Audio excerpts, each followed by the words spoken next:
Hello and welcome to the Accent Podcast, where I, Aznur Midov, interview accomplished investors, entrepreneurs, business and thought leaders about their personal and professional journeys. In this episode, I sat down with Tom Kalinske, Chairman of Doodles, one of many EdTech ventures he is currently involved in. Prior to building several multi-million-dollar EdTech businesses, Tom changed the video gaming industry as the CEO of SEGA America. And prior to that, he innovated the toy industry as the CEO of Mattel, where he had revived the famous Barbie doll. We spoke about EdTech, Sonic the Hedgehog, Barbie, He-Man, and Tom's childhood. By the way, this might be the first time you'll hear Tom singing his favorite song. I'll let you listen for yourself. Tom, thank you very much for joining the podcast. My pleasure. You did fascinating things during your time at Mattel, SEGA, LeapFrog, and many ventures that you were involved in. And each of them could be basically a separate episode of this podcast. But we'll try to combine everything in this hour. Good luck. Yeah, I guess I'll need some luck. Could you please tell me a little bit about your current ventures? And I think you're currently involved in Dear Doodles as a chairman.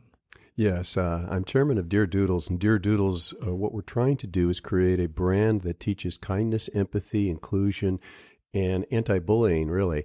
And our creator of it is a 15-year-old girl, or rather, she was 15 when she created it. She's now starting at Stanford as a freshman right now, and she created 12 kind kid characters. Each kind kid has a different personality aspect. One's very shy, one's very outgoing, very cute characters. It's hard to describe them without going to the site, but the idea is we'd do a television show around these characters, and she would be the host of the television show. So it would be the first time there was a female host of a kids' television show for many, many, many years. And anyway, we're working to get that done. And how did you discover her?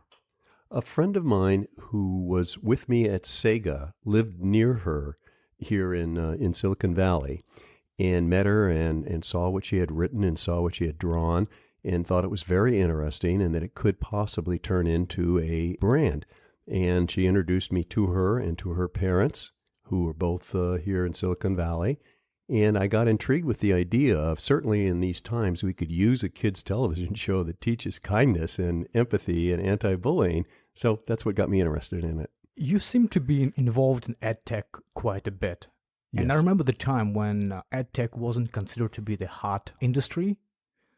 What has changed? Boy, that's a question that could take an hour to answer, but I'll try to be quick on it. So when I got involved in education, it was actually because of the video game industry when I was at SEGA, and we did a product called Pico, which was the child's first computer, and the idea was to teach early reading skills. Well, I saw the power of video game technology, making curriculum fun and interesting. And when I left SEGA, I thought to myself, well, why can't we do that for other areas? And of course, that was a lot of my work at Knowledge Universe and later at LeapFrog. So the things that have changed, though, back in those days, from 1996 to about 2000, VCs were not interested in financing education technology companies. They just weren't. Their attitude was, yes, it's needed, but you can't make money at it, so why should we be involved in it? And that attitude held true until the early 2000s, and there was very little VC financing of EdTech companies. But then people started to realize that what I had just said was true, that with technology, you could make education and curriculum more involving and more interesting. So money started to flow into it. And I'll get these numbers a little wrong, but it went from under $1 billion invested by all of the venture capital firms around the world into EdTech in the mid-2000s, 2010-ish, to today. Last year, it was $4 billion invested in education technology companies because they've seen, number one, it works, and number two, some of the companies that have been created are very successful. If you look at Coursera or 2U, which delivers online master's degrees and bachelor degrees, it has a market cap of around almost $5 billion today. So these are companies that were VC financed, that are delivering education largely online and getting great results. So that was the primary reason. They finally saw the money. Yeah, that's right. They saw that you could do good and make money at the same time. So we're going to be speaking about your time in those iconic companies, but prior to going into that deep discussion, I would like to learn about you as a person. Okay. Where did you born and where did you grow up? I was born at the University of Iowa in Iowa City. My dad was a professor there. And so we lived in Iowa City for a while. Then we moved to Chicago for a while. And then my dad went from being a teacher professor to being a head of R&D for a company that designed water treatment plants and equipment. So equipment for Coca-Cola or water treatment plants for cities. And the company moved to Tucson, Arizona, because they needed a lot of land. And, of course, the desert around Tucson's a lot of land to lay these plants out and test them out before they moved them into a city. And so that's where I grew up. From when I was 6 to 18, I lived in Tucson, Arizona. How was that place back then? When we moved there in 1950, it was under 50,000 people, and it grew to 1 million people by the time I left. And went to the University of Wisconsin in 1962. Were you the only child in the family? No, I have an older brother. I had an older sister who unfortunately has passed away. And I have a younger sister who's still here in Ojai, California. When there are several children in the family, one of them is a troublemaker. Was it you or you were a nice kid? I don't know if I was a troublemaker so much. I mean, my older siblings beat me up all the time, but I don't think I was so much of a troublemaker. My older brother taught me to play tennis, took me to baseball games, so that was okay. I don't think I was too much trouble to him. Describe yourself as a child then. What was your personality like? I was always fairly outgoing, and I loved sports. I wasn't very good at very many sports. I wasn't big enough to be a good football player. I was okay at baseball. I was okay at tennis. I could run pretty fast, so I was okay at track. But I wasn't great at any of those sports. But I was outgoing, and my mother got me involved in singing. And I sang in the Tucson, Arizona Boys Chorus from the time I was 11 till I was 16 in high school. I had a very unusual upbringing because I was gone singing in concerts, city to city to city, traveling on a Greyhound buses that we rented, obviously. And I sang on the Ed Sullivan Show, which was a television show back in the 50s and 60s. Sang on it twice, sang on the Bob Hope Show, sang on the George Goebel Show, sang at the White House, traveled to Australia, through Canada, a little bit in Europe. So it was an unusual upbringing because I was away from home 6 months a year, being tutored on a Greyhound bus, and then having to make up schoolwork in the summertime. So it was quite unusual. And you mentioned that your father was in R&D, right? Yes. What about your mother? What did she do? My mother was very artistic. Now, in those days, most women didn't work. And so she was a stay-home mom, take care of the kids, take care of the house. But she was also an artist. And she drew and she painted right up until when she passed away. I mean, she was really quite good. How did they influence you and your view of the world, your parents? That's a good question. I mean, I appreciated the technical disciplines of my father, who was an engineer, professor of hydraulic engineering. And on the other side of the coin, you had my mother, who was very gentle and kind and artistic. And it was amazing to me the two of them could get along. I think I used that learning and that skill for getting R&D people and business people and engineering people to get together with creative people at companies like Mattel and at SEGA. I've always considered that a skill that I had that I didn't realize I had, but I saw that others didn't have it. They had a hard time getting technical engineers to meet and get along with creative people or marketing people. And you mentioned that you were touring during your school years. How good were you as a student? Well, I was a pretty good student, but I think all that traveling and having to make it up in a short period of time in the summer did affect my schooling. I mean, I wasn't an A student. I was a B+ student, I would say. And I pretty much remained that way all through college, too. I never really got to be the genius student. In college, you chose economics degree. Yes. Right. Why economics and why University of Wisconsin? My parents were both born in Wisconsin. My mother in Madison, my father in Sheboygan. They met at the University of Wisconsin. They both did their undergraduate work there. My dad started his master's there. And my mom had like 11 brothers and sisters. Oh. So I had all these cousins. I had 26 cousins around Madison. So you can imagine in the summertime, we'd drive from Tucson all the way up to Madison for a vacation. All these lakes up there and fishing, and the weather was nice. It wasn't 120 like it was down in Tucson. And I would play with my cousins in the lakes. And so it was a very familiar place for me. It was a very friendly place. And I saw this great university. And I was interested in economics because I thought, well, that's a way of influencing the world, is to figure out economic policies of each country and of how that works in each type of country. Well, your career went different direction later on, right? Yes. But you also went to MBA. Yes. Right? Why did you choose the MBA? I never did many business courses in my undergraduate work, but I had friends who were doing it, and I was always intrigued by their business courses. So I actually started my MBA at the University of Wisconsin in the summer of 1966, right after I'd graduated. And then I heard from a source that was on the draft board in Tucson, which was my hometown, that I was likely to be drafted into the war against Vietnam. Oh. And I didn't like that idea too much. And so I went back to Tucson and enlisted in a armor unit, a tank unit, desert warfare, because there's no desert in Vietnam. That was clever. Yeah. And so I went through 6 months of military training on armor. And by the way, it's a lot of fun to drive a tank. It's a lot of fun to fire a 90 millimeter and later 105 millimeter cannon on a tank.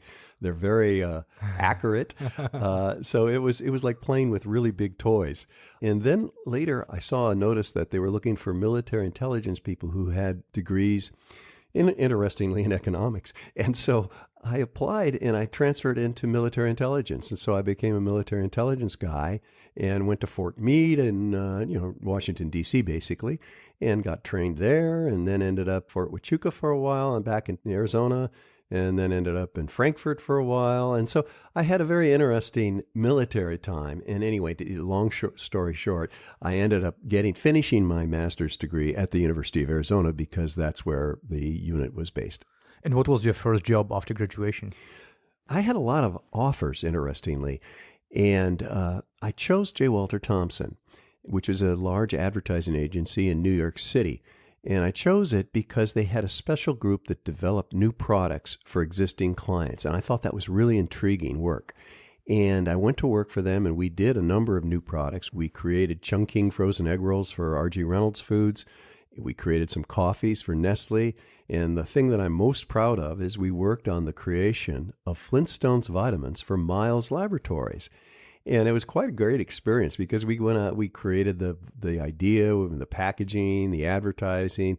We went out to Elkhart, Indiana, where Miles Laboratories was located, and we said, you guys have got to do Flintstones. By the way, they had a children's chewable brand called Chalks, and Chalk's business went to hell when Mead Johnson brought out animal-shaped, multi-flavored, multicolored vitamins. Basically, Chalks was a square chocolate-flavored pill. It just disappeared. Their business disappeared, and Pal's Vitamins took over. And so they really needed a new product. So we went out and said, you got to do Flintstones vitamins. And they said, you're crazy. The television show just went from prime time to kids' time on Saturday morning. Go do some more work. So we went away and we did some more research, and it still showed that Flintstones was the best idea. We went back out and said, you got to do Flintstones. And finally they said, okay, we'll do it, but we don't have enough people to staff it. You guys are going to have to come out here and staff this. And so we flew back and forth every week from New York City to Elkhart, Indiana, building the product and the brand and the marketing plan, and introduced it. In 6 months, it was the number one children's chewable vitamin in the United States. And I think it still is today. I saw them recently online. They have great reviews, and they seem to be doing very well still. And it's been a while. It's been a long time. I mean, we introduced it in 1968, I believe, and so it's been a long time. Wow. And how did you end up in Mattel? Good story. So the Senate, the United States Senate, decided to do hearings on children's television advertising in 1971. And they were going after the cereal companies for sugar in their cereal and the candy companies. And somehow they were also going after Mattel. Well, they obviously also went after Flintstones vitamins. So I had to appear at a Senate subcommittee hearing in Washington, D.C., where as a person being questioned, you're at a very low, uncomfortable chair, formica table, and the senators are in these oak chairs and oak desks up above you at a higher level, and they look down at you and ask you very nasty questions. And Senator Margaret Chase Smith from Maine said, so, Mr. Kalinske, you think selling drugs to children is a good idea? And I said, well, Senator, I'm sure you're aware Flintstones is actually a nutritional product, and it's filled with vitamins and minerals that help children have a better life. And because most moms are aware that their kids aren't eating properly, and it's not the mom's fault, they just can't get their kids to eat vegetables and fruits the way they would like. And so by giving them Flintstones, they can feel safe that their child is getting the proper nutrition that they so want them to have. Let me read a letter to you, Senator. And so I picked up a letter that I had with me from a mom, basically saying what I just said. And then I said to her, and Senator, I have a bag of 1,000 other letters from moms thanking us for doing Flintstones vitamins. Should I read them to you? She said, that'll be enough, Mr. Kalinske. Never ask me another question. But anyway, the Mattel guys were sitting next to me, and a couple of them behind me, and they laughed. They thought this was so funny. So when there was a break, they said, hey, we want to get you out to California and talk to you about working for Mattel. And so that's how that happened. That was the interesting interview, huh? Yeah. So you started at Mattel at what position? I started as a product manager on preschool toys. In those days, that was Jack in the Boxes and CNCs and something called wooden putt-putt railroads and that kind of thing. What's the story behind Barbie? How did you end up being in charge of it? Well, as a product manager in preschool, I had good interaction with the founders of Mattel, Ruth and Elliot Handler. And I had a cubicle that was, interestingly, right outside the ladies' room. And so there was a lot of traffic always walking by my cubicle. And Ruth Handler, one day, the founder of Mattel, one of the founders, her husband was Elliot Handler, came in my cubicle and she said, Tom, Barbie sales declined last year. And the sales force says it's over for Barbie. The Wall Street analysts say it's over for Barbie. The retail buyers say it's over for Barbie. We should go on to something else. What do you think about that? And I said, Ruth, that's the stupidest thing I've ever heard. Barbie will be around long after you and I are gone. She said, that's what I wanted to hear. I'm going to talk to Ray, who was my boss at the time, about putting you on Barbie. And so that's how I became the marketing director and product director of Barbie. And before Ruth left my cubicle, I said, by the way, Ruth, what makes Barbie so special to you? And she said, Tom, with Barbie, a girl can be anything she wants to be in her imagination. I thought that was wonderful. And I used that pretty much exact phrase on packaging and commercials and in songs about Barbie for the next 15 years. What was the first thing you do when you became the marketing director for Barbie? Well, I analyzed what had been the strategy of the company and what I thought they should do. At the time, they were introducing one new doll every year, maybe one new friend every other year, one accessory every year, and a line of fashions. And I thought, well, this isn't enough. We've got to make Barbie more important. I adopted a segmentation strategy where we segmented by play pattern, by age of child recipient, by price point. And so we did My First Barbie, which was very easy for young girls to dress and play with. We did a very inexpensive Barbie called Malibu Barbie for $3.95 at retail. We did very expensive Barbies with Oscar de la Renta that cost $49.95 each with Oscar's designed costumes on them. They were collector items.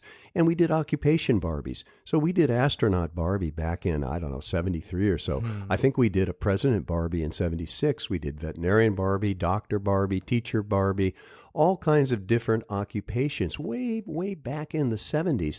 And most of them sold pretty well. Lawyer Barbie never sold. I can understand why. But anyway, so this segmentation strategy gave us, Mattel, a lot more retail shelf space than the company had had for the brand previously.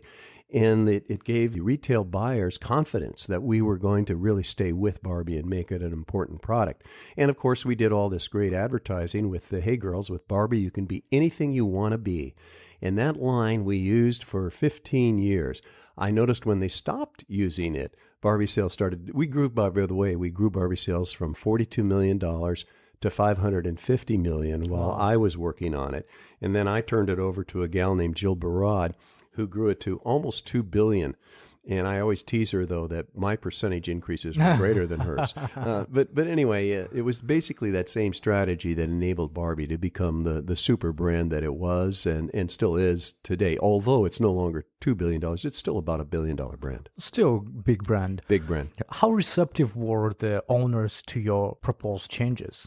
Because it was quite a bit of a change from $1 in a year to all this occupational Barbies and all this Yeah, stuff? the handlers were very supportive. I would say that some of the other members of senior management were doubtful, that the head of sales was doubtful that he'd be able to sell so many products.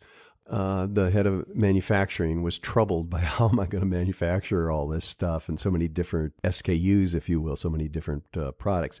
But we managed to get everybody on board. And like I said before, I think that was one of the things that I could do well, which was get people to rally behind a strategy.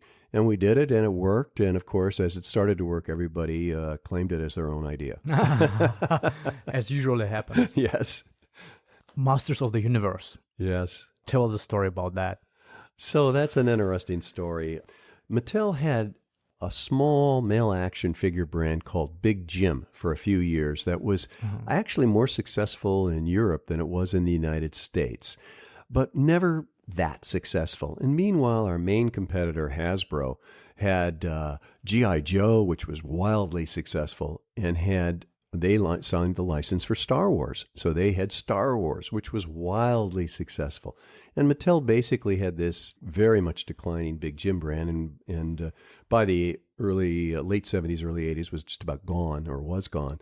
And so we decided we needed a new male action brand, and we did all this research. And the way we started research in those days was we used what we called B sheets, which were drawings of a certain size, 18 by 36 or whatever. And we had artists draw all different themes: policemen, firemen, army, space, muscular athletes, you name it, we drew it and presented these ideas to children. And the children gravitated toward this large muscular figure. Then the next step was, well, let's do 3D models. So we did 3D models of the different winners, the top drawings that had scored well with children. And again, this strange muscular guy won in that kind of research. And then we turned it over to the writers and more creative people in marketing. And they wrote a story about this character and his adversary, who became known as Skeletor, who was his arch evil enemy. And they fought it out in a battle in Castle Grayskull. It was a great story. Then we were researching against existing products like G.I. Joe and Star Wars, and it won again. And so that gave us the courage, if you will, to develop actual product, He-Man and Masters of the Universe, and his friends, and then his enemy, his arch enemy, Skeletor, and bring them out in the market. And the first year, it was very successful. We did about $75 million in revenue. After that occurred, the chairman of the company, who was by then a guy named Art Spear, walked in my office and he said, "Hey, it's great you did a new brand, a new male action figure, $75 million, but it'll never be as important as Star Wars because you don't have a television show or a movie and you can't get one." And I said, "Do you want to bet?" And so we started working with Filmation Studios and started writing scripts with a guy named Eddie Smarden. And inside Mattel, we had a couple guys working on it, reviewing every script and adding to every script and ending every script with a positive moral message. We did a deal with Group W, which was Westinghouse basically. And the idea was we were going to develop a television show. It cost us $7 million. Mattel had to invest $3 million. Group W, Westinghouse, had to invest $3 million. And for $7 million, we were going to do 65 half-hour episodes, give them to the television stations around the United States for free. In return, they would give us advertising time, 30-second commercial time, and we would either spend it on our own products or sell it to others like McDonald's or Kellogg's. So that's how the deal got done. It was the first time that a toy company had done anything that bold, if you will, and it was the first time that a show had been given free to the television station, so they loved it. Well, anyway, we thought we were going to probably lose money on the television show side of it, but maybe we'd make it up on toy sales. Well, as it turned out, the show was so popular, the advertising time became so valuable, we made a profit off of the television show, which was completely unexpected. And of course, the toy sales boomed, and soon we were doing $700 million in revenue instead of $75 million. Well, as I mentioned earlier when we just met, I was watching that show in Russia, post-Soviet Russia, so it was popular even there. What was the other products you developed at Mattel? There were so many, it's hard to describe. After He-Man, for girls, we did Princess of Power, if you will, were a female action brand. Instead of Barbie, which was mainly occupation play, dress-up play, fashion play, Princess of Power was more aggressive play for girls. And that became a big hit, and we also did a television show on that, and that was a big hit. She-Ra, right? She-Ra, yeah. She-Ra, Princess of Power, correct. I'm sorry, I didn't say that. And then we also did, other doll brands. We did Rainbow Bright, and we did a television show with Hallmark on that, which was very successful. We did a plush line called Popples, and ended up doing a television show with that with American Greeting, and that was very successful. So as you can tell, we always had a partner when we were doing these TV shows, or usually had a partner. And it made those shows very popular and those toy lines very popular. And at the same time, a group started developing handheld electronic games. And the first handheld electronic game was one for American football, even though it only had like 5 characters playing instead of 11 aside. Mm-hmm. And we did a car racing game, handheld game. And initially, these were designed to be for older men. And really, we introduced them for Father's Day presents. Well, it became very successful. So that little group of insiders at Mattel then developed, they saw what Atari was doing in the video game world, and they developed Intellivision. And Intellivision was a little bit more powerful than the Atari system, and so the video games were a little bit better than the Atari video games. And to my surprise, the board of directors liked that so much, they spun it out as a separate company, so it no longer reported to me. So after a very short period of time, I no longer had responsibility for that, and it was literally housed down the street in a different building in Hawthorne, California, and it became a very, very big brand. So that was one of the other things that we did that we never really got a lot of credit for. That's probably all that I really remember well. I mean, I remember working on things like something called the Sunshine Family that was very successful, a lot of successful products at Mattel. So you were so successful, Mattel. Why did you decide to leave? Well, we had a lot of senior management turmoil, some of it through illness. The head of the company was Ray Wagner, and he became ill and left. And then they brought in a guy named Glenn Hastings, who came in from Warner Lambert, and he ended up getting cancer and dying. And so then there was this void, and I was promoted to be co-CEO of the company with a friend of mine, a guy named John Ammerman, who I had been president of the U.S. division, and John was president of the international division. So the board made us co-CEOs.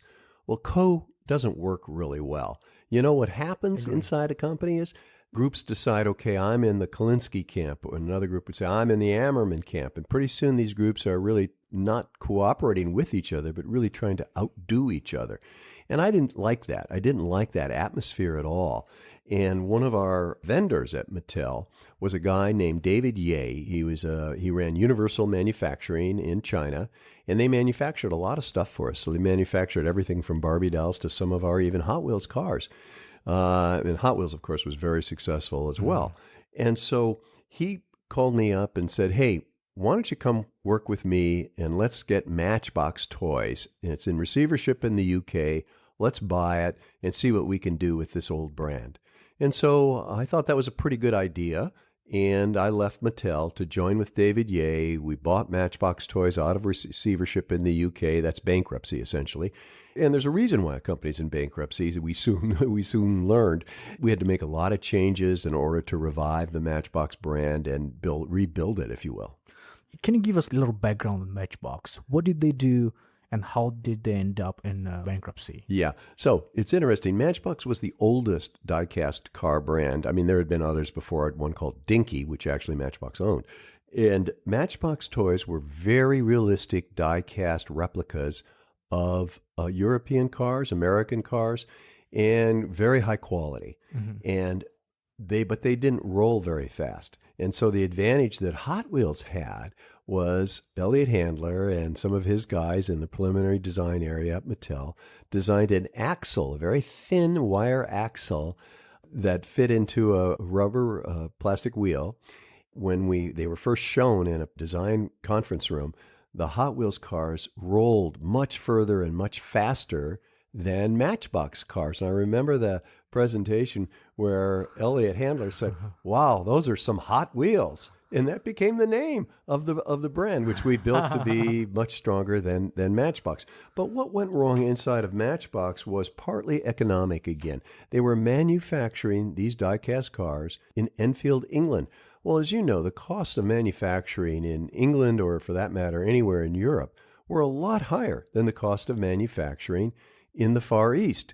So Hot Wheels had a huge cost advantage over Matchbox. The cost of our product was significantly less than Matchbox. Therefore, we could price more competitively. And we really, at Mattel, we really hurt the Matchbox brand through pricing and through aggressive marketing. And there were other things that we discovered wrong with the company. When we bought it, and I went to England, I remember asking the head of the company at the time, so let's see what you're spending your marketing money on. Well, it turned out his hobbies were horse racing and hot air ballooning. Guess where the marketing money was going? It was going into advertising in horse racing magazines, and it was going into a hot air balloon that floated around England that had the word Matchbox on a big yellow balloon. Well, that's not really very efficient or effective at marketing. And so obviously we stopped that practice and ended up firing that guy. And, we had a number of senior guys in management at Matchbox that really were, I would say, old-fashioned, if you will, stodgy English businessmen. But under them were some really bright young guys right out of college. And we promoted those guys and let them have a free hand on kind of what they thought should be done with the brand in England. And you know what? They were right, and they rebuilt the brand in England, and they rebuilt it across Europe. And that's where most of Matchbox business was, by the way. And, I think it was a company doing $350 million in revenue and losing $50 million a year, and that's why it was in bankruptcy. Well, these guys rebuilt it to doing more than that and to being profitable. And one of them was so good, I moved him to the United States to run the United States Matchbox business, and he did the same thing. He turned it around, showing the power of getting the right management in place, by the way. And so Matchbox became a profitable company. We took it public on the New York Stock Exchange, and then a company called Tyco offered to buy it, and we sold it and made money for our David Ye and for all our investors. And you decided to exit that business because it was the right offer, or you just wanted looking for something else? Well, both. We had done this job of turning it around. We had made the decision to sell it. Offers were coming in, and that seemed like the right time to leave and do something else. And so that's why I left the company, and shortly thereafter ended up at SEGA. What is the story behind you getting from toy companies into SEGA? Well, it's an interesting story. I knew the chairman of SEGA, Hayao Nakayama, because when I was running Matchbox, he actually asked us to handle the distribution of his 8-bit master system in Europe and in the U.S. At the time, it was handled by Tonka Toys in the U.S. And I took a look at 8-bit video game system, and I got to tell you, I didn't see a lot different between it and what Nintendo was doing, or for that matter, what Atari and Intellivision had done. So I didn't think it could be that successful. So I turned him down and didn't handle the 8-bit master system while I was CEO of Matchbox. Well, later on, he's a very persistent guy. He found out I was on vacation in Hawaii with my family, and he flew over to Hawaii and literally shows up I was in Maui at the time. He shows up on the beach in a suit and says, Tom, I've been looking for you. I want you to come back to Tokyo with me. I want you to take a look at you didn't like 8-bit. I want you to look at 16-bit video game system. And I've got a handheld all-color LCD system that I think you're going to like. So come on back to Japan and have a look. I ended up doing that. And I got to tell you, I was really impressed by 16-bit. It was so different graphically and speed-wise and control-wise from 8-bit. I fell in love with 16-bit, what became Genesis. And I also really liked this color LCD screen. Imagine that compared to black and white or green and white Game Boy. So, and of course, that became Game Gear. And I really thought that we had a chance with these two new technologies and these new systems to take on Nintendo. And I think Genesis was known as a Mega Drive in other parts of the world, right? Yes, it was Mega Drive in Japan and in Europe. And unfortunately, that name was actually taken for the U.S. Somebody, I can't remember who, somebody had that name. So we had to come up with a new name, and we researched all sorts of names. And Genesis, the biblical name, ended up being the winner. Did you have the strategy of how you would promote Sega Genesis right away, or you had to work on it? No, I had to work on it. The way I always do things is I try to become very familiar, maybe not an expert, but pretty close to that of the market. And so I really studied the video game market and studied the advantages that Nintendo had and the advantages that I thought Sega Genesis had for a few months. And then I went back to Tokyo to a board meeting, and I said to everybody, okay, here's what we've got to do to make Genesis successful in the United States. First of all, we're going to change the packaging. It was very dark and unfriendly looking, and we're going to make it friendlier. We're going to take Altered Beast out as the included title because people in the Midwest think that's devil worship, and they don't like the idea of Altered Beast. Mm-hmm. And we're going to put our best title in, and it looked like that was going to be Sonic the Hedgehog, which was in development. And we're going to lower the price from $299 to $149. Oh, wow. And we're going to make up the lost profit on the hardware by selling more hardware in and selling more software. And we're going to take Nintendo on in advertising. We're going to make fun of them. We're going to call them the little kid's toy system. We're going to go after teenagers and adults. And we're going to raise the age of the player from being kids to adults. We'll leave Nintendo with the kids, and we're going to go after teens and college-age players. And we're going to develop more titles in the United States. We're going to develop sports titles. We're going to develop NFL titles and Major League Baseball titles and NBA basketball titles. And we're going to sign celebrities from each of those sports to represent us. And, of course, that became Joe Montana, and EA did John Madden. And we did Tommy Lasorda baseball and David Robinson basketball and Mario Lemieux hockey. And so and we're going to develop more American licensed products, and we're going to do it in our offices in Redwood City, California. And at that, the board erupted in talk and chatter in Japanese, and my friend Shinobu Toyota was trying to translate for me in my ear, and he basically said, well, they disagree with everything you said. They don't agree with anything that you want to do. And before I took the job, I had said to Nakayama, I understand that Japanese companies like to make the decisions for the United States, and if you're going to do that, I'm not going to come work for you. And he said, oh, no, you can make the decisions for the United States. So anyway, he got up all these months later, quieted the room down. His face was very red. He kicked over a chair and he said, Tom, nobody agrees with anything you want to do here. They think you're going to cost the company a lot of money, lose a lot of money, and we're not going to be successful. However, when I hired you, I told you you could make the decisions for the United States, so go ahead and do it. And he walked out of the room. You got into the industry which was dominated by Nintendo, right? I think they had more than 90% of market share. At least 95% At least share. 95. What did you guys do in the beginning? You mentioned that you're going to be making fun of them. How did everything work out? By the way, we got a new advertising agency that really understood how to make fun of Nintendo. Which one was it? Do you remember? Goodby Silverstein. Yeah, they're local. Yeah, in San Francisco. Yeah. Jeff Goodby. And it was just so much fun. I mean, we ridiculed Nintendo. I remember one of our commercials that I loved was we had Genesis was represented inside of a Maserati race car. And next to it was this old milk truck with a Nintendo system tagged on the back of it. And the exhaust was smoky and it was making awful noises. And the announcer voice was saying something like, if you stick with a Nintendo system, you're like an old rundown milk truck. But if you're on Sega Genesis, it's like driving a Maserati. Of course, the Maserati takes off and leaves the milk truck in the dust.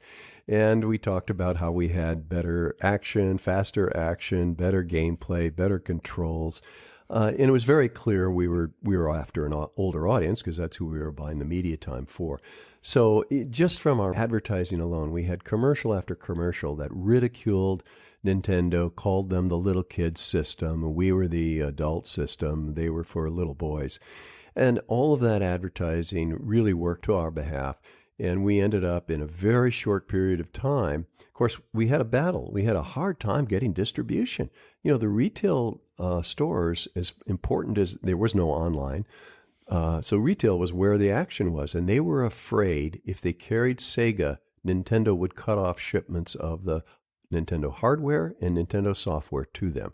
So it was really difficult to get distribution, and we really had to work our way into. We had a good support from the independent video game stores, the EBs, the software, et cetera, the Babbages back in those days.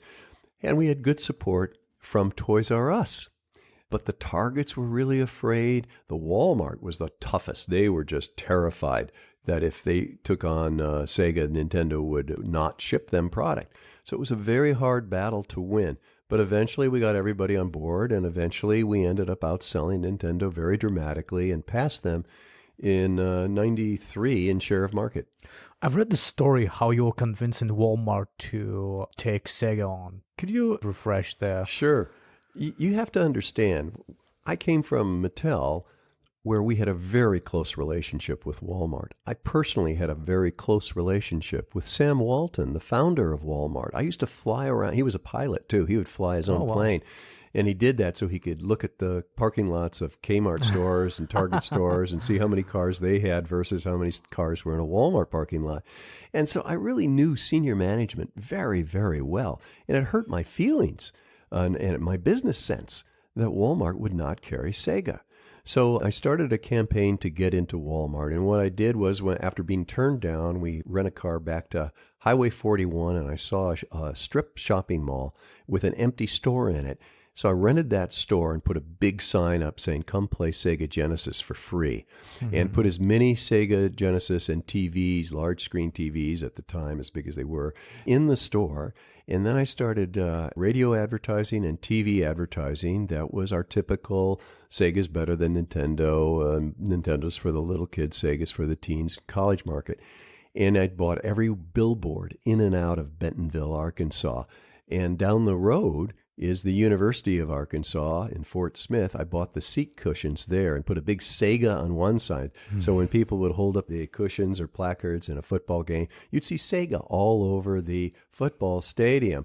And then every week I would call up the head of merchandising at Walmart and I'd say, "Hey, Rick, it's Tom. Gee, last week we outsold Nintendo by 15% at Target and 20% at Toys R Us. I thought you'd want to know." Click. And I did that every week. And finally, after about 6 weeks, I got a call back from Rick who said, "Okay, Tom, just stop it. The board of directors keeps asking me why we aren't carrying Sega Genesis. Everybody's after me to carry Sega Genesis, so I'll give you 4 feet. And so with that, we had Sega Genesis hardware and 4 feet of software in every Walmart store. And of course, we again outsold Nintendo in Walmart once we had distribution there. So it worked very well. Who did software for Sega? Sega itself, or you had the third-party developers? Great question, and it was another battle. We did, of course, do software ourselves. And we created some really great software inside of Sega, like Sonic the Hedgehog, like Joe Montana Football, all the sports titles we did, the Aladdin title. But you need third-party developers. Without third-party developers, you cannot be successful in the video game business. And that was another real challenge for us because Nintendo would threaten the third-party developers, the Activisions, the EAs, the Capcoms, the Taitos. If they did a game for Sega, then they wouldn't be able to do a game on Nintendo. Well, that's a pretty big threat when Nintendo's 95% share of the market. So we had a very difficult time, and the only way we were able to win that battle was first we got Electronic Arts on board, and that was a whole nother story where they became, if you would, our most preferred third party, and that happened because they also had threatened to reverse engineers the Sega Genesis and do software without paying us a royalty. So rather than get into a legal battle and a big fight with them, we made a deal with them where they got a lower royalty payment, if you will, and a favored manufacturing cost. Remember, we're doing cartridges at that time. Yeah. So that was a big deal that helped us. And then we did deals with other third parties who were angry at Nintendo. Maybe they didn't feel they were treated properly by Nintendo. And so, Activision came on board, Acclaim came on board, Capcom came on board, and I'm forgetting a lot of them, but Taito and a number of others came on board, and that really turned the table Then Nintendo realized they couldn't just threaten these guys and win by threatening and bullying them. And so pretty soon we were getting the same kinds of titles on Sega Genesis as were on Nintendo. And then, of course, there's the Mortal Kombat story, where on Nintendo, Mortal Kombat was an arcade game where in the arcades you had real blood and mayhem when you won with whatever character you were fighting with. In the Nintendo version, you didn't have any blood. You had green goo. Yeah. And so we allowed a claim to have real blood in the Sega Genesis version. Well, needless to say, the teenagers and college kids loved that. They wanted the original arcade version in their homes or their dorm rooms. And so we outsold Mortal Kombat on Nintendo by a huge margin, 10-1 or something like that. And that was another way of differentiating ourselves and also saying to the world, hey, we're for older age. We're not a young kid's toy. I believe you were the first ones who introduced the rating to video games. Well, because I knew we were going after an older age group, we didn't want to have young kids playing with some of the older age appropriate games.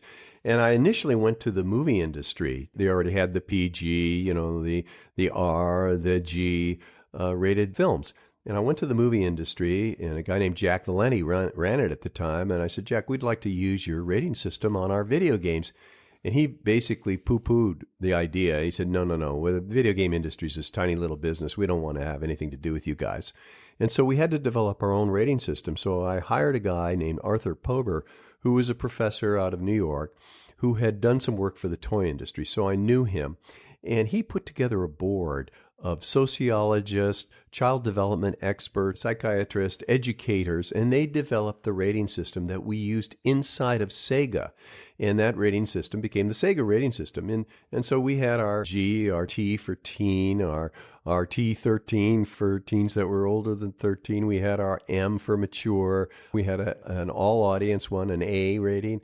And so he put this rating system together, and we used it on our Sega products, and our third parties used it as well. Well, later, when the industry came under attack, eventually the industry agreed with me that the entire industry needed a rating system. The one who didn't want to do it the longest period of time was Nintendo. But eventually they came on board too, and they, of course, would not agree to use the exact Sega rating system, but they used the same board. They used Arthur Pober and the guys that he had done, and they just changed the initials a little bit and called it the video game rating system. So in your competition with Nintendo, outside of this brutal tactics they used of threatening the developers and everyone else, did they do anything creative or clever that you thought, well, it's good for Nintendo, it was a good move? No, I was always very impressed with Nintendo. I mean, let's face it, they did great quality. They ensured high quality in everything that they did. So that part of what they did was impressive to me. And obviously the unbelievable control they had over the marketplace was impressive to me. I felt it was somewhat anti-competitive and monopolistic, but in terms of tactics, they did continue to threaten third parties. They did continue to try to pressure people to only carry Nintendo. They used the big stick of, we'll ship you more Nintendo hardware if you don't carry Genesis with retailers. I mean, they did a lot of things that were, I don't know if they're so clever, but they certainly were strong. They were strong in their business practices and in their marketing. Another thing that you introduced to gaming industry is Sound Tuesday, right? Yes. I can only imagine how difficult it was back then to initiate all sales on one day. You're right. It was really hard initially, really hard. Imagine getting, and it was Sonic Tuesday was the first one we did it with, and Sonic 2, of course, on Tuesday. So there's, some cleverness there. And we had to airship and deliver the product to every retailer in America on the same day. And by the way, we did it in Europe too, on the same day, on Tuesday. So first of all, we had to manufacture a hell of a lot of product. And we then had to, ship whatever depending on the size of the store, whether it was a dozen or 2 dozen or 3 dozen Sonic 2s to that store to arrive before midnight, so that the next day they could open and have Sonic 2 on the shelves.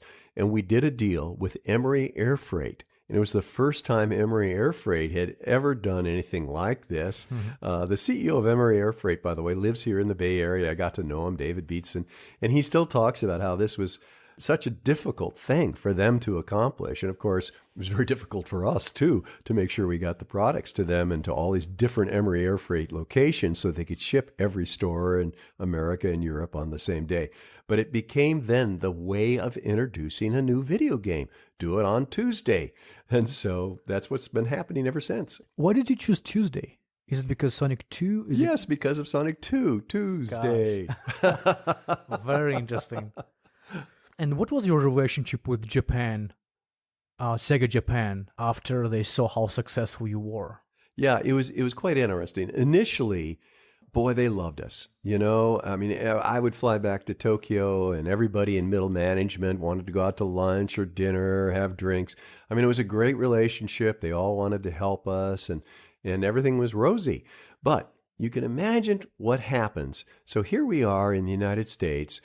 Our share of market has grown to 55%. In Europe, we're over 50% versus Nintendo. And in Japan, they never got above 10% market share versus Nintendo. So every Monday, they have what they call the decision meeting. And Hayao Nakayama, the CEO, tough guy, walks into the room, and there are all of his local Japanese marketing managers, sales managers, product developers, and he beats the hell out of them. Why aren't you as successful as Tom is in the United States and Nick Alexander is in Europe? And so every Monday, they're getting beaten up by the chairman and CEO of the company. And this goes on for weeks and weeks. Now, you can imagine what happens. Pretty soon, you're the recipient of why aren't you as good as Tom in the United States, or SEGA is in the United States. Pretty soon you start to dislike those guys over there. That's why you're being punished over here. And so soon that cooperation and that feeling of a teamwork evaporated. It disappeared. I mean, I really noticed that all of a sudden we were getting no help. We had to really kind of manage to do everything ourselves and not get much support. And so that became very difficult for me. You proposed a partnership with Silicon Graphics, which I believe never came to fruition. You know, we all knew that the hardware platforms keep evolving, keep getting better, right? That's the history of everything. And so we knew that optical discs were going to become the wave of the future. When my head of R&D, a brilliant guy named Joe Miller, and I saw the specs for what became the Saturn, we were not impressed. We didn't think this was good enough. And really, I listened to him because I'm not a technical person, so I relied on his judgment here.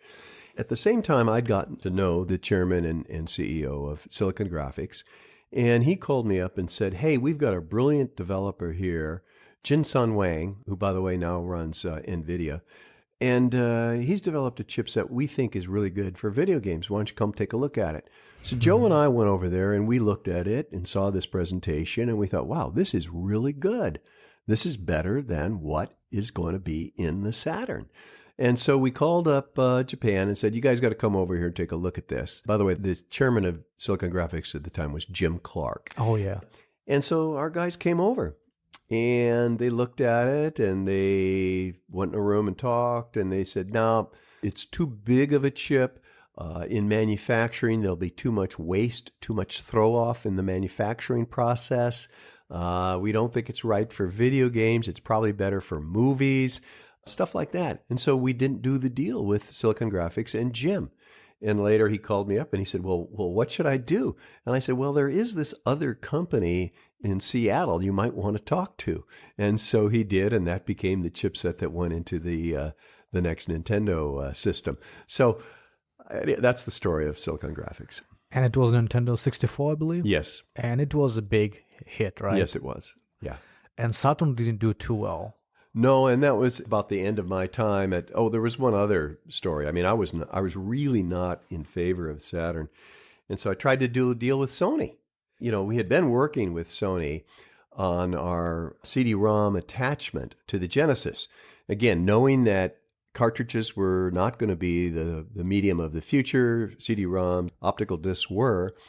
We did a deal with Sony where they funded the development of, I can't remember the exact number, but 3 titles from a company called Digital Pictures, and we funded 3 titles from Digital Pictures. We were all excited about optical discs because you could include movie-like footage, you could include great music, great, unbelievable music and sound. And of course, you could still include typical game animation, only it looked better. Now, initial problem with optical discs was everything had to be programmed linearly because you couldn't get the machine to move around the disc fast enough to go to different parts of it. So it was a little bit of a engineering challenge. And the way around that was you went ahead of wherever the player was and you stored it still in the ROM cartridge that was resident on the hardware. And that way you could keep playing the game without interruption. And so we were developing these products, and Sony was a good partner. We being SEGA, taught Sony how to develop software on an optical disc. Well, we didn't like the Saturn characteristics, and so we went to Japan. I went with Olaf Olafsson, who was then the president of Sony Interactive, and we went to Sony and we said, hey, let's do a joint hardware system, because after all, every company loses money on hardware and we all make money on software. So why don't we just share the loss on one hardware unit, call it the Sony Sega system or the Sega Sony, whatever, whichever, it doesn't matter. And that way we'll just develop software.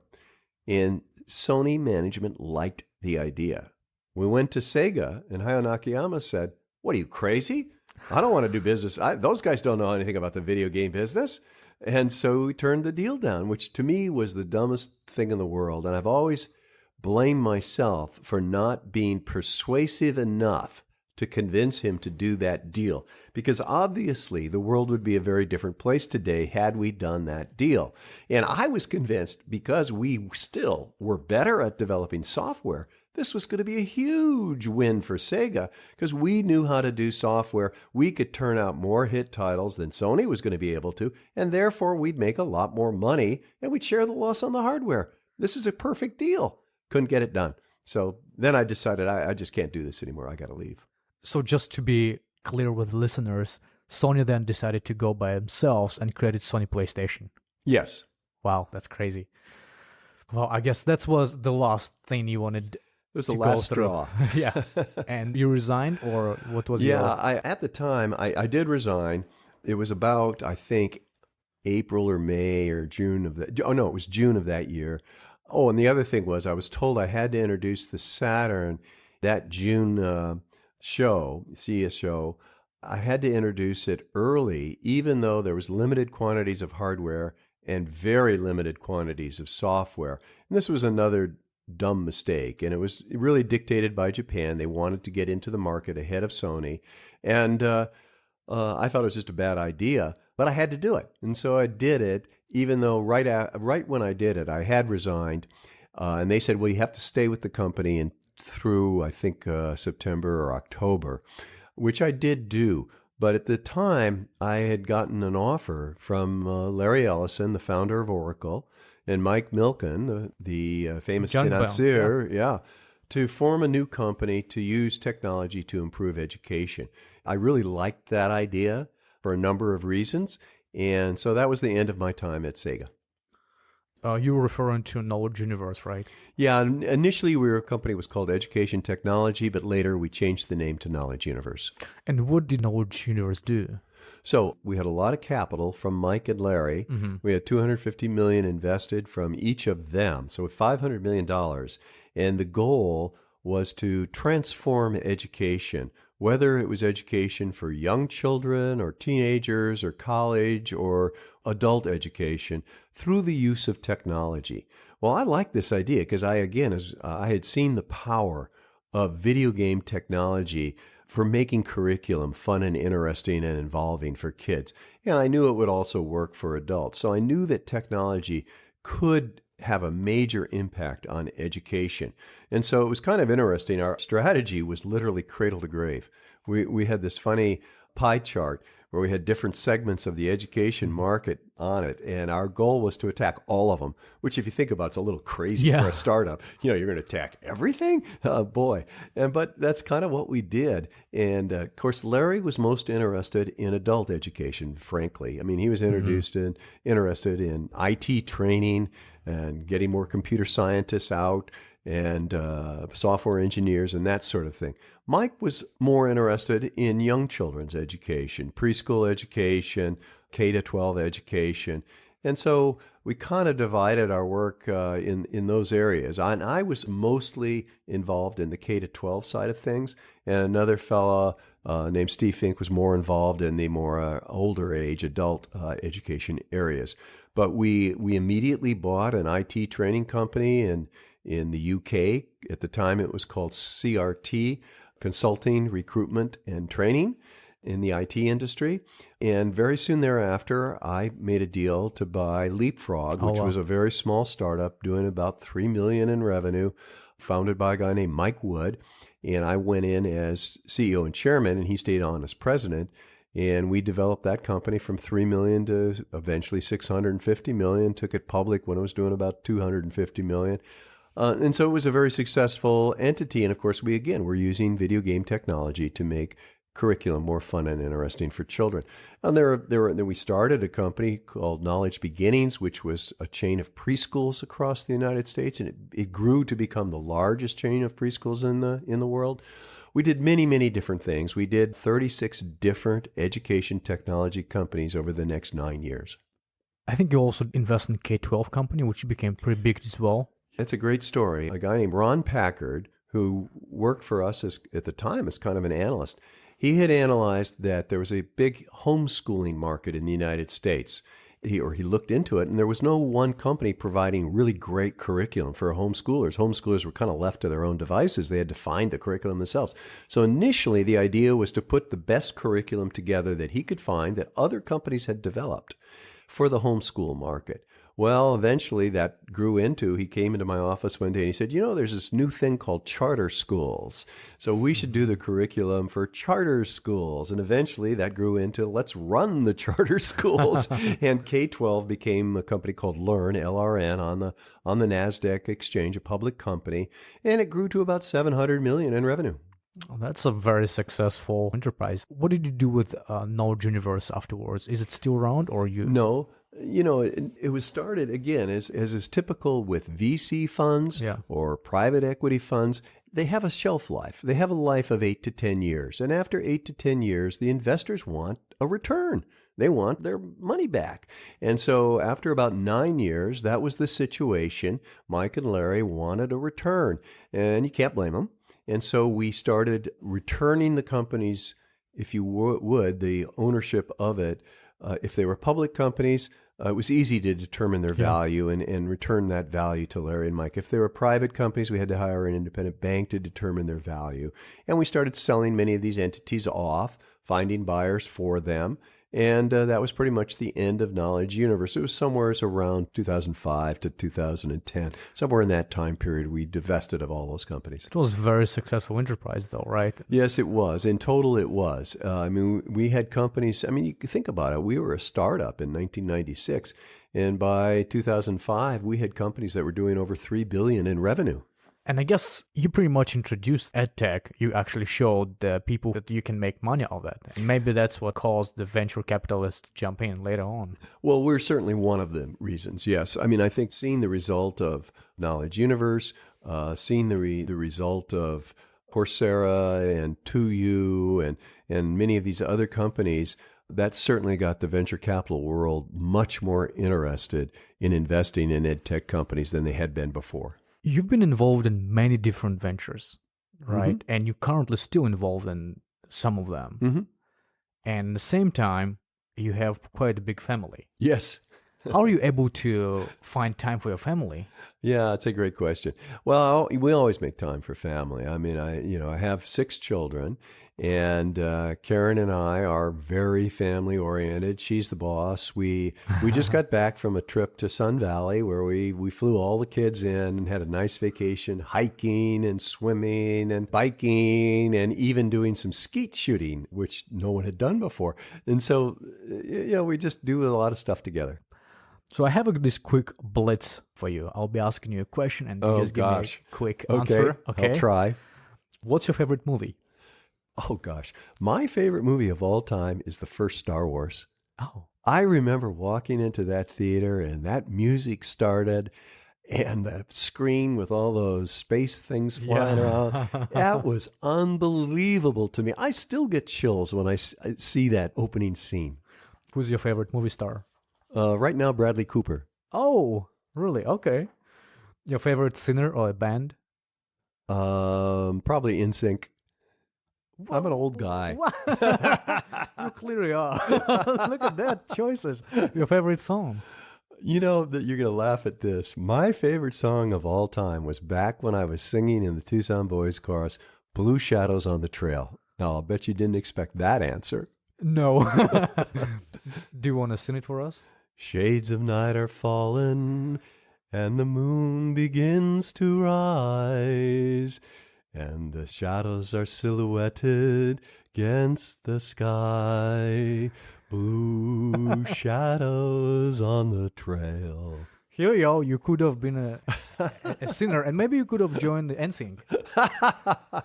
What's your favorite book? My favorite book? That's a great question. Consoles games? Console Wars, huh? Well, Console Wars is, of course, my favorite book, and I've read it a couple of times, so I remind myself of what I did.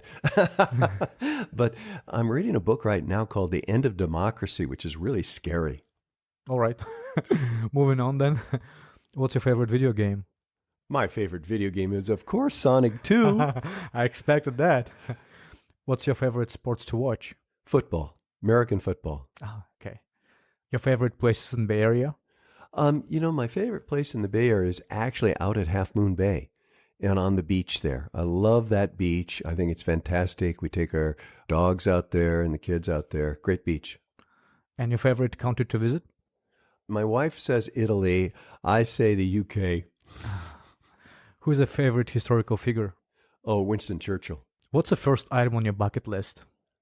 I would like to still learn how to fly a plane. Oh. Do you have a favorite quote? Oh, gosh. He who loves but do not propose the right to end of love is like one who goes to sea for nothing but to make himself sick. Oh, wow, look at that. That's great. And the final question. What advice would you pass down to your grandchildren? The same advice I give to the companies I mentor here, to the CEOs, and that is do more than is expected of you.